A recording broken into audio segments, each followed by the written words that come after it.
గుంటూరు జిల్లా additional DMHO doctor Subbarao గారితో ఉన్నాము.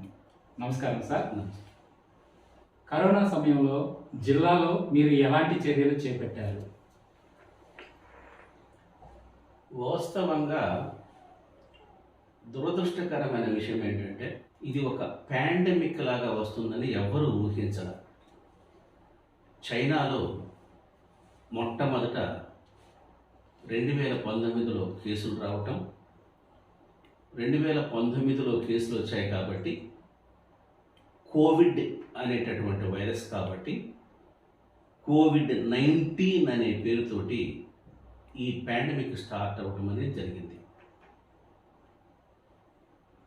వాస్తవంగా నేను 25 సంవత్సరాల నుంచి డాక్టర్గా పనిచేస్తున్నప్పటికీ నాకైతే N95 మాస్క్ అనేది కూడా తెలియదు. నేను కూడా N95 మాస్క్ను చూసింది కోవిడ్ వచ్చిన తర్వాతే. అంతకుముందు మేము సర్జికల్ మాస్క్స్ ఉపయోగించేవాళ్ళం, కానీ ఇంత భారీ ఎత్తులో N95 మాస్క్లు ఉపయోగించడం అనేది కానీ ఎప్పుడూ చేయలే. అక్కడ నుంచి ప్రపంచవ్యాప్తంగా రావటం, దాంట్లో భాగంగా భారతదేశంలో కూడాను కోవిడ్ వ్యాప్తి చెందడం జరిగింది.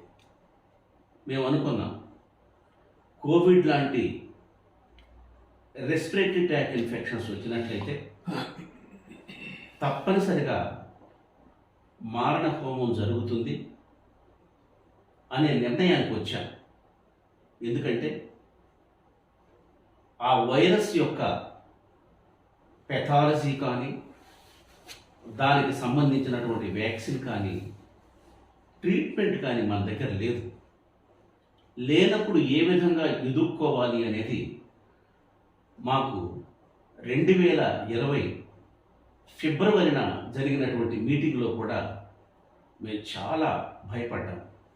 అయినప్పటికీ కూడాను world health organisation, Indian council of medical research teams, ఇంకా డిపార్ట్మెంట్ వైరాలజీ అండ్ ఇమ్యునాలజీ వాడు ఇచ్చినటువంటి సలహాలతోటి ధైర్యంగా ముందుకు వెళ్ళగలిగాం.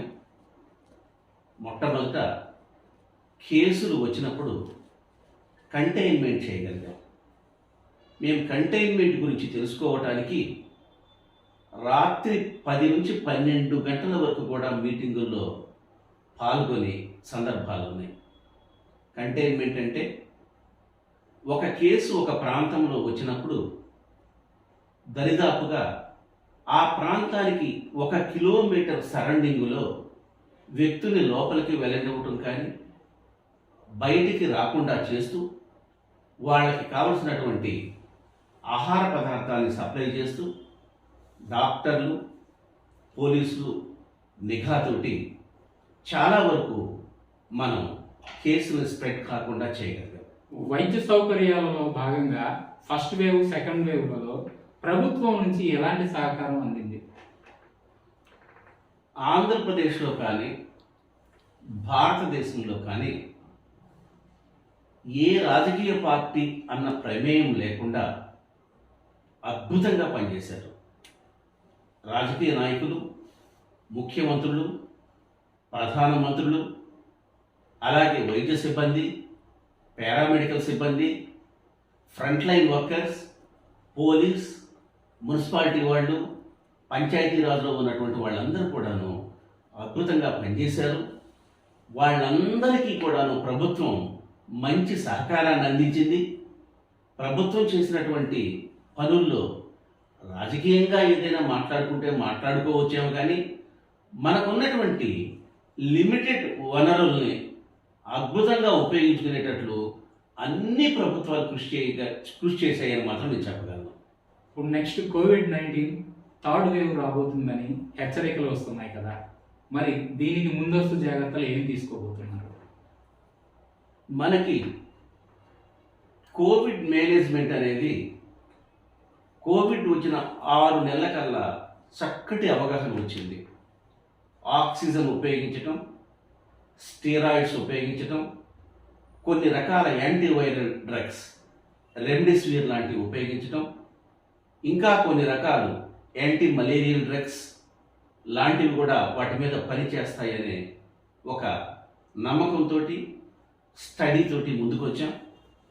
వచ్చినప్పుడు ఒక రకంగా మంచి ఫలితాలు ఇచ్చాయి. అయితే దీనికి దివ్యౌషధంగా మాత్రం మేము ఆక్సిజనే అనేటటువంటి ఒక నిర్ణయానికి వచ్చాం. తర్వాత ఎట్లాంటి టెస్టు చేయాలి, కోరాడ్ స్కోర్ అంటే ఏంటి, కోరాడ్ స్కోర్ వచ్చిన తర్వాత ఎలాంటి ట్రీట్మెంట్ ఇవ్వాలి, వ్యాధి తక్కువగా ఉన్న వాళ్ళకి కోవిడ్ కేర్ సెంటర్లో పెట్టడం, ఓ రకమైన వ్యాధి ఉన్న వాళ్ళకి ఏరియా హాస్పిటల్స్లో ఉంచడం, వ్యాధి తీవ్రంగా ఉన్న వాళ్ళని పెద్ద పెద్ద హాస్పిటల్స్లో పెట్టి ఆక్సిజన్ వెంటిలేటర్ సహాయంతో సాధ్యమైనంత వరకు మరణాలను చేయడానికి మేము ప్రయత్నాలు చేశాం. ఆ ప్రయత్నాల్లో సఫలీకృతమయ్యాం. అయితే దురదృష్టవశాత్తు మొదటి వేవ్ కంటే రెండో వేవ్లో వచ్చినటువంటి కేసుల్లో ఆక్సిజన్ అవసరం చాలా ఎక్కువగా ఉంది. మనం ఆక్సిజన్ని సమకూర్చుకునే లోపు కొన్ని ప్రాణాలు మాత్రం పోయింది అని చెప్పగలం.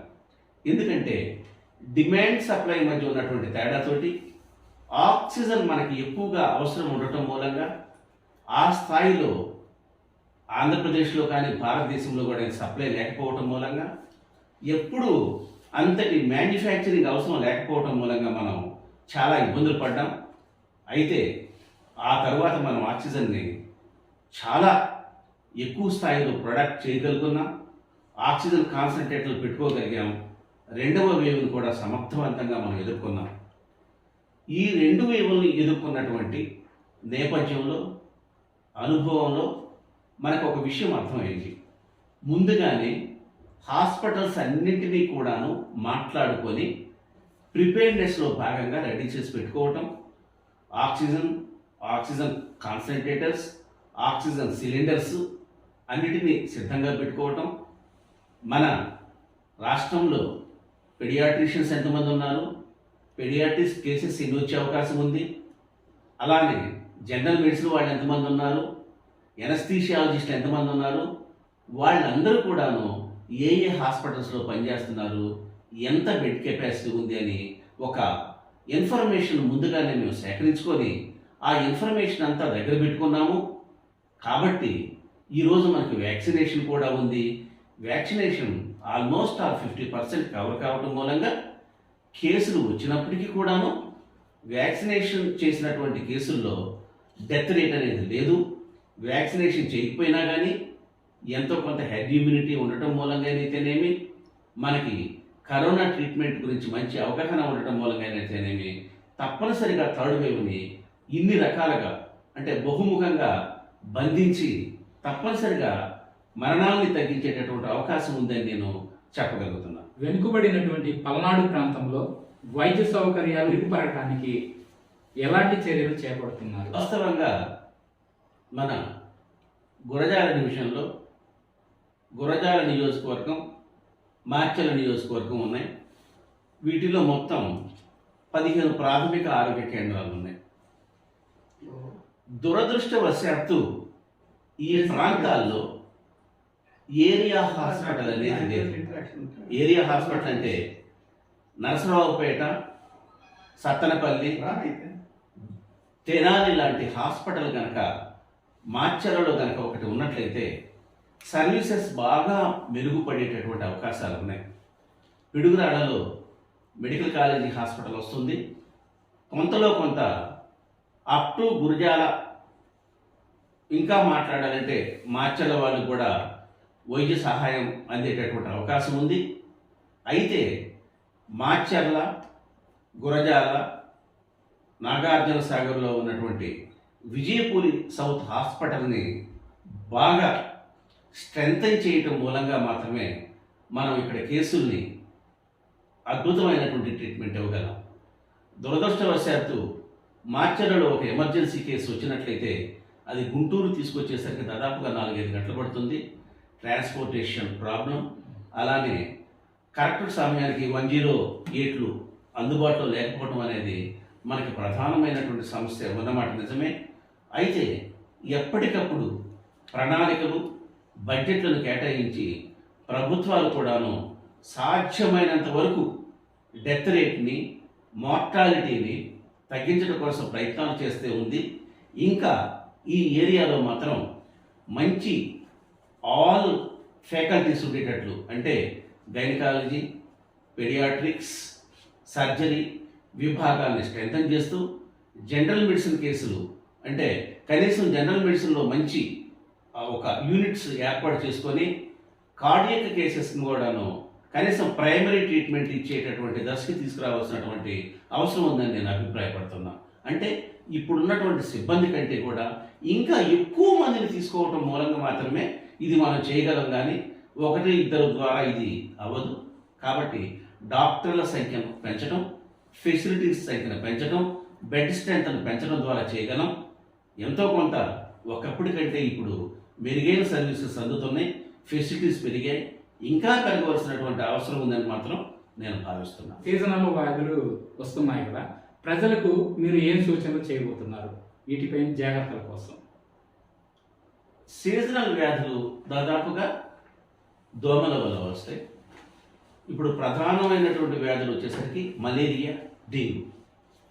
ఇప్పుడు మలేరియా కంటే కూడాను డెంగ్యూ కేసులు బాగా పెరుగుతున్నాయి. ఇవి రావటానికి దోమలు, ఈ దోమల్లో ఉన్నటువంటి పారాసైట్స్ మూలంగా మలేరియా వస్తుంది, అలానే డెంగ్యూ వస్తుంది. దోమలు ఎక్కడైతే గుడ్లు పెడతాయో ఆ గుడ్లు పెట్టినటువంటి ప్రాంతంలో వాటర్ స్టాగ్నేషన్ ఉండి మళ్ళీ పునరుత్పత్తి జరగటం మూలంగా దోమల సంఖ్య పెరుగుతుంది.